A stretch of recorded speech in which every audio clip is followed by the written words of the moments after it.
Good morning students जो आपने अब तक टॉपिक कंप्लीट किया है आपका इलेक्ट्रिसिटी के अंदर इलेक्ट्रिक करंट क्या होता है, इलेक्ट्रिक सर्किट क्या होता है, इलेक्ट्रिकल रेजिस्टेंस आपका क्या होगा, ओम्स लॉ क्या था, रेजिस्टिविटी आपकी क्या थी, ये फॉर्मूला जब ड्राइव कर चुके हो। जो आपने पाया था current I is equal to Q Y T, आपने एक फार्मूला बनाया था। और जो आपने फिर वहां पर बताया था कि V is equal to W divide by Q, work done per unit charge आपका था। फिर आपने बताया था कि V is equal to I R Ohm's law के अकॉर्डिंग, और R is equal to rho into L by A. ये फॉर्मूलाज अब तक आप कर चुके हो। अब इन्हीं फॉर्मूलाज के बेस पर जो आपके एग्जाम्पल्स हैं पहले वहां पर, उसके बाद आपके 5 क्वेश्चन है पेज नंबर 209 पर। अब जो आज आपने करना है पहला एग्जाम्पल जो हमारा है यहाँ पर क्या कहता है, how much current will an electric bulb draw from a 220 volt source if the resistance of the bulb filament is 1200 ohm. ध्यान से समझिएगा। जिसे इसने कहा आपको, अगर हम बात करें इसके सोल्यूशन की, किसकी बात की जाए, सोल्यूशन की अगर बात की जाए, सोल्यूशन की पार्ट ए के, हाउ मच करंट, किसकी बात की इसने, हाउ मच करंट मतलब कितना करंट ड्रा करेगा एक इलेक्ट्रिक बल्ब। मतलब आपने निकालना है यहाँ से करंट, आपने फाइंड आउट करना है जब आपके पास में उसको जोड़ा गया 220 वोल्ट सोर्स से। 220 वोल्ट सोर्स का मतलब कि जो पोटेंशियल डिफरेंस आपके पास में होगा बैटरी का वो 220 वोल्ट आपको दिया गया है, और फिलामेंट का रेजिस्टेंस आपके पास में 1200 है। तो जो आपको दिया गया वो आप लिख लीजिएगा। यहाँ पर जो आपको दिया गया है, आपको दिया गया potential difference V is equal to 220 volt, second R is equal to 1200 ohm. और जो आपने फाइंड आउट करना है यहाँ पर वो देखिएगा क्या निकालना है, आपने यहाँ पर करंट आई का अमाउंट आपने निकालना है। अब जो आपके पास में फॉर्मूला था जहाँ से आप कर सकते हो, ओहम्स लॉ अगर आप यूज़ कर लेते हो V is equal to I R से, तो आपको यहाँ से करंट आई मिलेगा कितना, आई मिलेगा आपको यहाँ से V डिवाइड बाई आर। अब V की वैल्यू आपके पास में कितनी है, 220 वोल्ट आपका V है, और R आपके पास में कितना है, 1200 ओम आपके पास में R है। ठीक, ये वोल्ट में आपका और ये ओम में। जब आप इसको सॉर्ट आउट करोगे जो वैल्यू आपके पास में आएगी यहाँ से 0.18 एम्पियर आपको ये यहाँ पर देगा, 0.18 एम्पियर आपको ये यहाँ से आंसर देगा। ए पार्ट आपके पास में ये रहेगा। अब जो बात की जाए कहाँ पर, किसकी, सॉल्यूशन के बी पार्ट की, क्वेश्चन के बी पार्ट की, ये कहते हैं कि how much current will an electric heater coil draw from a 220 volt source, from a 220 volt source मतलब वोल्टेज आपको दिया गया, पोटेंशियल डिफरेंस आपको दिया गया है 220 वोल्ट का, if the resistance of the heater coil is 100 ohm. अब सेम पैटर्न पर आपने ये करना है, जो गिवन आपको है पहले आप वो लिख लीजिएगा। जो दिया गया आपको यहाँ पर V is equal to 220 volt आपको दिया गया है, और आपको साथ में दिया गया resistance R is equal to 100 ohm. जो हमने निकालना है करंट I का अमाउंट हमने निकालना है इलेक्ट्रिक हीटर केस में। अब यहाँ से करंट I का फॉर्मूला रहेगा V divide by R। V का अमाउंट आपको इसमें 220 वोल्ट और R का अमाउंट आपको इसमें 100 ओम। तो यहाँ से जो आपको आंसर मिलेगा 2.2 एम्पियर आपके पास में यहाँ से आंसर आ जाना है। कितना आंसर आएगा, 2.2 एम्पियर आपको यहाँ से आंसर मिलेगा। तो ये था क्वेश्चन में एग्जाम्पल नंबर 12.3।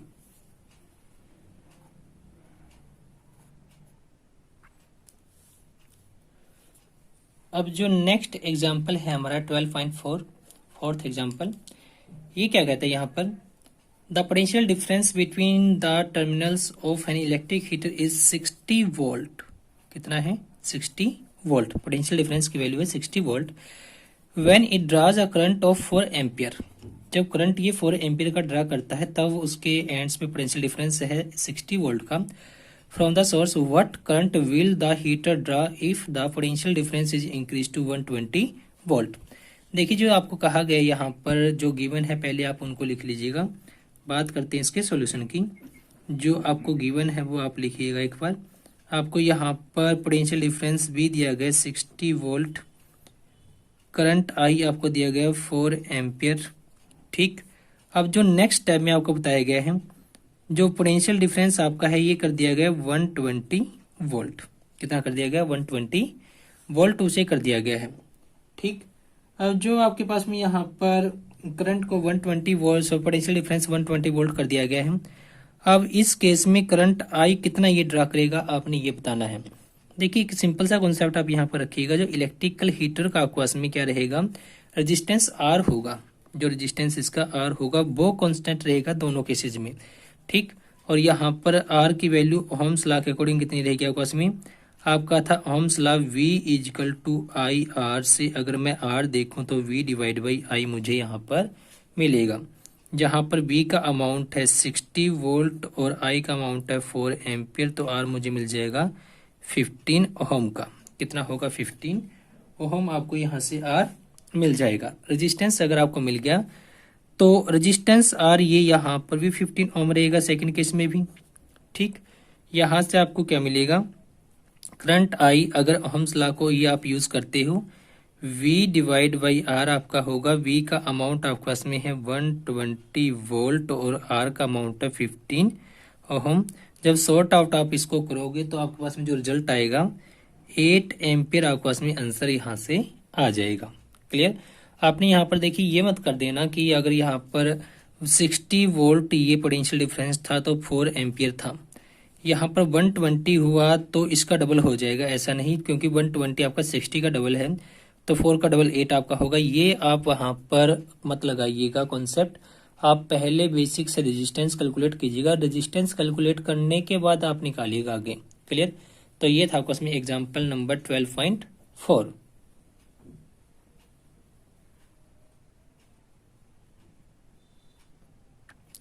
अब जो एग्जाम्पल नंबर 12.5 आपका है, ये क्या कहता है, resistance of a metal wire of length 1 metre, length 1 metre is 26 ohm at 20 degree Celsius.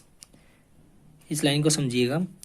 कोई मेटल वायर आपके पास में है, उसकी लेंथ है 1 मीटर की, लंबाई उसकी दी गई है और उसका रेजिस्टेंस 26 ओम आपका होगा 20 डिग्री सेल्सियस पर, मतलब टेम्परेचर 20 डिग्री सेल्सियस पर और 26 उसका रेजिस्टेंस दिया गया है। If the diameter of the wire is 0.3 mm, diameter of the wire is 0.3 mm, what will be the resistivity of the metal at that temperature? Resistivity हमने calculate करनी है temperature की, ठीक, सॉरी वायर की, temperature 20 degree Celsius पर ही। आप note कीजिएगा temperature को इसने चेंज नहीं किया, वही 20 डिग्री सेल्सियस की बात की है। तो अगर इसने वही 20 डिग्री सेल्सियस की बात की है तो नेचुरली कि टेम्परेचर कांस्टेंट आपका है और टेम्परेचर पर डिपेंडेंसी आती है रेजिस्टिविटी की, ध्यान रखना। तो रेजिस्टिविटी टेम्परेचर के कारण यहाँ पर चेंज आपकी नहीं होगी, ठीक। Using table 12.2 predict the material of the wire. और आपके पास में जो रेजिस्टिविटी आती है उसका टेबल जो आपको दी गई थी रेजिस्टिविटीज की, उसमें कंपेयर करना कि ये रेजिस्टिविटी किस मटेरियल के साथ में मैच करती है। अब बात करते हैं इसके सॉल्यूशन की। अब जो आपको दिया गया एक बार आप वो लिख लीजिएगा। आपको यहाँ पर दिया गया है length of wire 1 metre, resistance of wire 26 ohm, कब एट 20 डिग्री सेल्सियस, ठीक।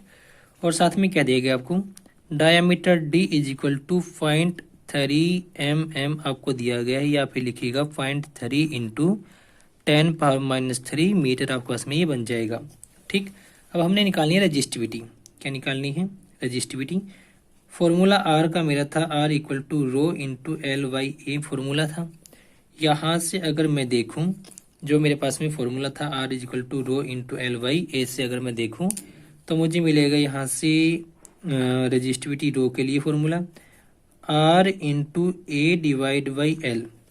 अब आपने लेंथ 1 मीटर आपको दे रखी है, R 26 आपको दे रखा है, A का आपने निकालना है।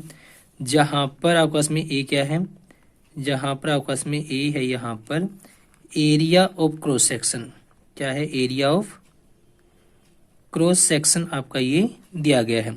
अब एरिया ऑफ क्रॉस सेक्शन की वैल्यू कितनी होगी। अब आपके पास में जो वायर है वो है सिलेंड्रिकल फॉर्म की, तो सिलेंडर का एरिया मत लिख देना, यहाँ पर गलत आपका होगा, क्योंकि पूरे सिलेंडर को चार्ज पार्टिकल एक ही मोमेंट में क्रॉस नहीं करता है। हमने वो एरिया यहाँ पर देखना जब वो क्रॉस करता है गिवन टाइम पर, और वो उसका होगा cross sectional area capital A जो आपका लिखा गया, और ये आपके पास में होगा उसके एक सर्कल के लिए, ध्यान रखना सर्कुलर एरिया आपके पास में ये रहेगा, और उसकी वैल्यू क्या होगी सर्कल के लिए, πr² आपका क्या रहेगा, πr का स्क्वायर। अब पाई तो पाई रहना है, आर आपका होगा dy/2 का स्क्वायर, तो ये फॉर्मूला बन जाएगा पाई डी स्क्वायर बाई 4 से। क्या होगा formula? Pi D square divide by 4 आपके पास में ये यहाँ से आ जाएगा। अब जो रजिस्टिविटी का फॉर्मूला रहेगा कितना आएगा आपके पास में? R into pi D square by 4l आपके पास में ये फॉर्मूला बन जाएगा। अब आर की वैल्यू क्या थी आपके पास में? 26, पाई आपका 3.14, डी आपका 0.3 10⁻³ मीटर का स्क्वायर, डिवाइड कर दीजिएगा 4, लेंथ आपकी 1 मीटर आपको दी गई है। सबकी वैल्यू कैलकुलेट करने पर, सब्स्टिट्यूट करने पर जो वैल्यू आपके पास में आएगी 1.84 इंटू 10⁻⁻8 ओम मीटर आपके पास में ये रजिस्टिविटी आती है। अभी जो रजिस्टिविटी आपके पास में आई है ये किसकी है? ये आपके पास में है वहाँ पर, अगर आप टेबल देखोगे ये रजिस्टिविटी आपको मिलेगी, वहाँ पर जो मटेरियल आपको मिलेगा मैंगनीज आपके पास में ये मटेरियल रहेगा, और ये आपका 20 डिग्री सेल्सियस पर टेम्परेचर की बात की गई है। क्लियर? ये था आपका पास में एग्जाम्पल नंबर 12.5। अब जो एग्जाम्पल 12.6 आपका ये क्या कहता है? A 4 ohm resistance wire is doubled on it. Calculate the new resistance of the wire. ये यूं कहता है कि आपके पास में यहाँ पर एक वायर है, तो इसकी कोई ना कोई लेंथ L मान लेते हैं, area of cross section capital A आप यहाँ पर ले लेते हो। अब इसको क्या कर दिया गया है? इस डबल्ड ऑन इट का मतलब कि इसको दोहरा कर दिया गया है। मतलब आपके पास में ये यहाँ से अगर मैं लेकर चलूँ, इस वायर को इतने पार्ट में रखा गया है, जो दूसरा पार्ट इसका इस तरफ का इसको इसके ऊपर से लिपेट दिया गया है, डबल इसको कर दिया गया है। जब डबल इसको कर दिया गया तो यहाँ पर लेंथ L डैश लिख ली जाए, length L dash, area of cross section भी बदलेगा वो A डैश। L डैश आपका कितना होगा? जो पहले लेंथ थी उस लेंथ का ये आधा होगा, और एरिया ऑफ क्रॉस सेक्शन आपका क्या हो जाएगा? उसका डबल हो जाएगा। ठीक, ये पॉइंट आपका नोट करने का था जो आपने नोट यहाँ पर करना है। अब जो आपसे पूछा गया, इसने क्या पूछा है? Calculate the new resistance of the wire. Calculate the new resistance of the wire. अब न्यू रेजिस्टेंस आपके पास में क्या रहेगा यहाँ पर आपने ये देखना है। ठीक, तो न्यू रेजिस्टेंस आपके पास में अगर बात करते हैं सोल्यूशन की, आपके पास में रेजिस्टेंस आ रहा होता है रो इंटू LYA आपका है। ठीक, अब देखिए वायर का मटेरियल आपका चेंज नहीं हुआ, तो मटेरियल चेंज ना होने से रो आपके पास में क्या रहेगा? सेम रहेगा, क्योंकि सेम वायर को ही डबल कर दिया गया है। न्यू रेजिस्टेंस अगर मैं R डैश लिखूं तो ये rho into L dash by A dash आपका आएगा, जहां पर आपके पास में रो का रो रहेगा, L डैश की वैल्यू होगी L/2 और A डैश की वैल्यू होगी ट्वाइस ऑफ A। तो जो R डैश आपका यहाँ से बनेगा रो इंटू L/A, तो इतना ही रहना है, ये 1/4 आपके पास में वैल्यू आ जाएगी।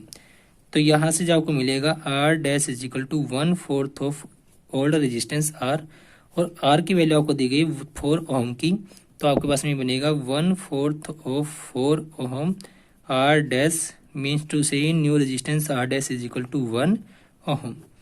तो जब आपकी वायर को डबल कर दिया गया है, उसको वहीं पर लपेट दिया गया डबल पार्ट्स में, तो उसकी जो आपके पास लेंथ हुई थी आधी, एरिया ऑफ क्रॉस सेक्शन हो गया था डबल, नया रेजिस्टेंस हो जाएगा 1/4। क्लियर? ये था एग्जांपल नंबर आपका 12.6।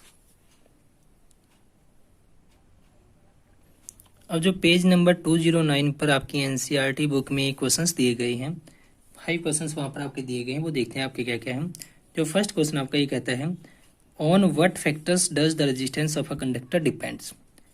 अगर हम बात करते हैं इसके आंसर की, हमें पता है कि resistance of a conductor is given by R is equal to rho into L divide by A।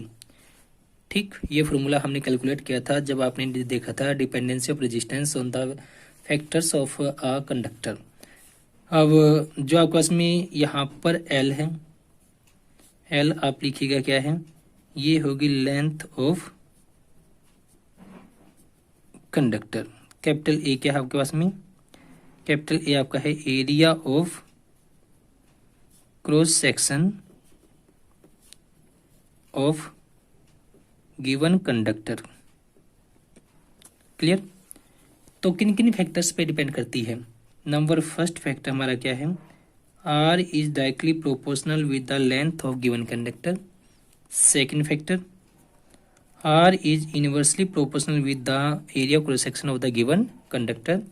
और थर्ड फैक्टर आपका क्या होगा? थर्ड फैक्टर आपके पास में रहेगा nature of material. Nature of material. Material आपका कंडक्टर है, इंसुलेटर है या सेमीकंडक्टर है, उन पर भी डिपेंड करते हैं. फिर कंडक्टर है तो कौन सा कंडक्टर आपका, सिल्वर, आयरन, कौन सा उसमें से आपको दिया गया है.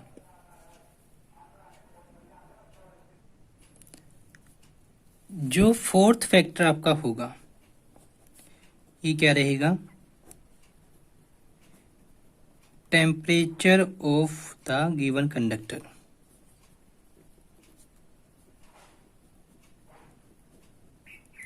क्लियर? अब जो आपको उसमें था क्वेश्चन क्या था, on what factors does the resistance of a conductor depends. अब फैक्टर हमारे हुए 4. Directly proportional to the length of given conductor, inversely proportional to the area of cross section of given conductor, nature of the material, temperature of the given conductor. ये था आपके पास में exam question number first. और जो next question आपका है वहां पर क्या कहता है, ये कहता है कि वहां पर will current flow more easily through a thick wire or a thin wire of the same material. ये पॉइंट नोट कीजिएगा. when connected to the same source, और ये भी नोट कीजिएगा when connected to the same source. अब इसने कहा कि आपके पास में 2 वायर्स हैं. एक वायर आपकी थिन है और एक वायर आपके पास में थिक है. दोनों की लेंथ आपकी इक्वल दी गई है. ये यहाँ पर आपका क्लियर कट पॉइंट आपका है. लेकिन दोनों का जो थिकनेस की बात की गई है वो कम ज़्यादा है. एक की कम है और एक की ज़्यादा है. यहाँ पर अगर मैं इसका एरिया ए लिखूँ, इसका एरिया ए डैश लिखूँ तो नेचुरल है कि A dash is much greater than A. But length of both conductors is equal and material is also same. Material is same means to say resistivity of the material remains constant for the given 2 conductors. Rho is a constant for the given 2 conductors and connected to the same source means to say potential difference across the ends of the conductors remains same. Will current will flow more easily through a thick wire or a thin wire. अब देखिए जो आपने बताना है कि current आपका thick में से इजीली पास करेगा या थिन में से इजीली पास करेगा, ये आपने बताना है. तो उसके लिए आप क्या कीजिएगा, जो आंसर की हम बात करें resistance R is equal to rho into L by A आपका था. यहाँ पर देखा जाए तो आर डैश अगर मैं देखूँ यहाँ पर दोनों के अलग अलग देखूँ, अगर आर की बात की जाए रजिस्टिविटी दोनों की सेम है, रो की वैल्यू सेम है, एल आपका दोनों में सेम है, लेकिन एरिया ऑफ क्रॉस सेक्शन आपका डिफरेंट है दोनों का. एरिया ऑफ क्रॉस सेक्शन आपका थिक वायर का ज़्यादा है, थिन का कम है. थिक का अगर एरिया ऑफ क्रॉस सेक्शन ज़्यादा होगा तो थिक वायर का रेजिस्टेंस कम होगा, और अगर रेजिस्टेंस कम है तो I equal to V by R आपका आएगा ओम्स लॉ के अकॉर्डिंग, एज पर ओम्स लॉ. तो अगर आपका इसमें आर कम बनेगा तो करंट आपका ज़्यादा बनेगा, मतलब करंट आपका मोर इजिली फ्लो करेगा किस में से, थिक वायर में से, as compare to thin wire of the same material when connected to the same source. Clear है? तो करंट आपका इजीली कहाँ से पास करेगा, थिक वायर में करंट आपका बड़ी आसानी से पास करेगा, क्योंकि उसका एरिया ऑफ क्रॉस सेक्शन ज़्यादा है. एरिया ऑफ क्रॉस सेक्शन ज़्यादा होने से रेजिस्टेंस आपका कम है, और रेजिस्टेंस कम होने से करंट आपका मैक्सिमम बनेगा, मैक्सिमम करंट का ये फ्लो करवाएगा. ये तो ये आपका था क्वेश्चन नंबर 2. अब जो थर्ड क्वेश्चन आपका पेज नंबर 209 की ही बात की जाएगी.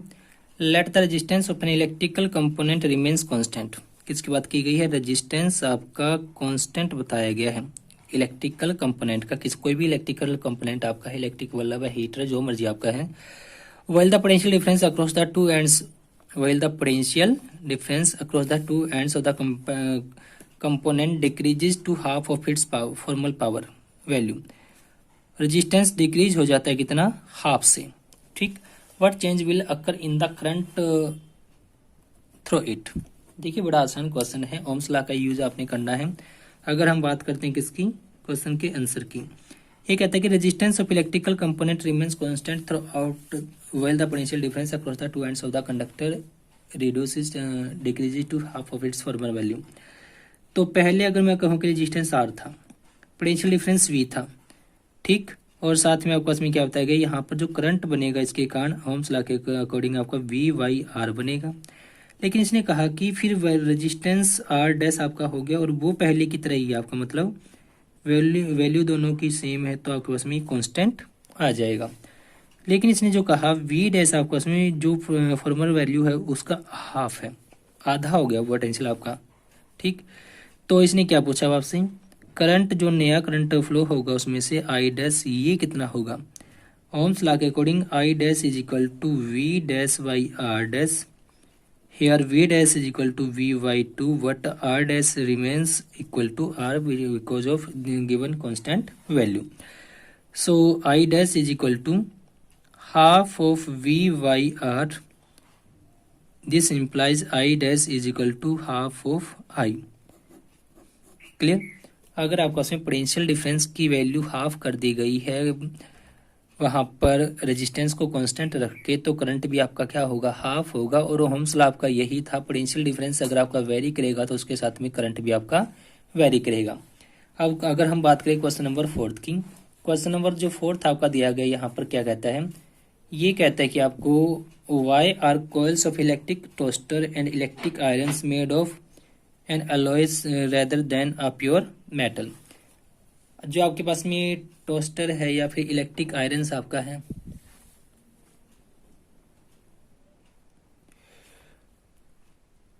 अब जो टोस्टर और इलेक्ट्रिक आयरन्स आपके हैं, इसने कहा कि वो आपके अलॉय के क्यों बनाए जाते हैं, प्योर मेटल के क्यों नहीं बनाए जाते। देखिए जब हमने ओम्स लॉ बेसिक पढ़ा था तो वहां पर पाया था कि जो अलॉय आपका है या फिर आपके पास में क्या है, या फिर आपके पास में वहां पर ले लिया जाए किसको, अगर आप लेते हो मेटल को, ठीक, तो जो अलॉय आपके पास में है वो क्या रखते हैं, वो आपके पास में जो रजिस्टिविटी की वैल्यू होती है वो अलॉयज की ज़्यादा होती है। क्या रखते हैं, जो रजिस्टिविटी रो होगी ये वैल्यू हायर होगी किसके कंपैरिजन में, उसकी कॉन्स्टिट्यूएंट कंपोनेंट या मेटल के कंपैरिजन में, ठीक। और उसके कारण क्या होगा, उसके कारण जो आपके पास में अलॉयज होंगे ये क्या नहीं करेंगे, अलॉयज आपके पास में वहाँ पर इजली क्या नहीं होंगे, डू नॉट ऑक्सीडाइज्ड और बर्न, ठीक, वो इजली आपके ऑक्सीडाइज्ड नहीं होंगे या बर्न आपके नहीं करेंगे। और तो इस कारण से आपके पास में जितने भी इलेक्ट्रिकल हीटिंग डिवाइसेज आपके होते हैं वो अलॉय के बनाए जाते हैं, ना कि प्योर मेटल के। क्लियर? जो नेक्स्ट आपका क्वेश्चन है यहाँ पर क्या कहता है, क्वेश्चन नंबर 5 आपका देखिए, use the data in table 12.2 to answer the following. आपने टेबल का यूज करके यहाँ पर ये क्वेश्चन का आंसर देना है। ये कहता है कि which among iron and mercury is a better conductor, which among iron and mercury is the better conductor. और इनमें से कौन सा आपके पास में अच्छा कंडक्टर होगा। अगर हम बात करें इसके आंसर की तो उसके लिए आपको क्या बताओ कि मरकरी और आयरन का आपके पास में क्या ज़्यादा है, आपने देखना है वहाँ पर रजिस्टिविटी किसकी ज़्यादा होगी। जिसकी रजिस्टिविटी ज़्यादा होगी या किसकी कम होगी वहाँ से आपका ये कंक्लूजन निकल कर आएगा। अब आपको ये पता होना चाहिए कि जो आयरन आपका है resistivity in case of iron जो आपकी है वहाँ पर कितनी है, ये है 10.0 इंटू 10 पावर -8 ओहम मीटर। और रजिस्टिविटी आपके पास में जो है किसकी, जो बात करें हम वहाँ पर आयरन, आयरन के आपने लिख ली, दूसरी आपकी दी गई है मरकरी के लिए, और मरकरी के लिए रजिस्टिविटी आपके पास में कितनी है, ये होगी 94.0 10 पावर -8 ओहम। अब मरकरी की आपके पास में रजिस्टिविटी ज़्यादा है, आयरन की रजिस्टिविटी आपकी कम है, और जिसकी रजिस्टिविटी कम होगी वो आपके पास में बेटर कंडक्टर होगा। ठीक, तो आपके पास में क्या रहेगा, यहाँ पर आयरन आपका होगा better conductor as compare to mercury. जो बी पार्ट आपका है यहाँ पर ये क्या पूछता है, which material is the best conductor. Best conductor आपका वो होगा जिसकी रजिस्टिविटी सबसे कम है, और वो किसकी है, वो आपको मिलेगी टेबल में सिल्वर की। सिल्वर की रजिस्टिविटी आपकी है 1.60 10 पावर -8 ओहम मीटर आपको दी गई है। तो सिल्वर आपके पास में क्या होगा, बेस्ट कंडक्टर होगा इलेक्ट्रिसिटी का आपके पास में कंडक्टर्स कैटेगरी में। क्लियर? उसके बाद आपके पास में आती है एलॉयज की, और फिर आपके पास में आती है किसकी, फिर बाद में आती है आपका इसमें वहाँ पर इंसुलेटर्स की। क्लियर। तो ये था आपका इसमें 5 क्वेश्चंस और साथ में examples related to the problems Ohm's law and factors on which resistance of a metal or conductor depends। इन सब पर आपका इसमें क्वेश्चंस थे जो हमने आज सॉर्ट आउट किए हैं। क्लियर है। Thank you.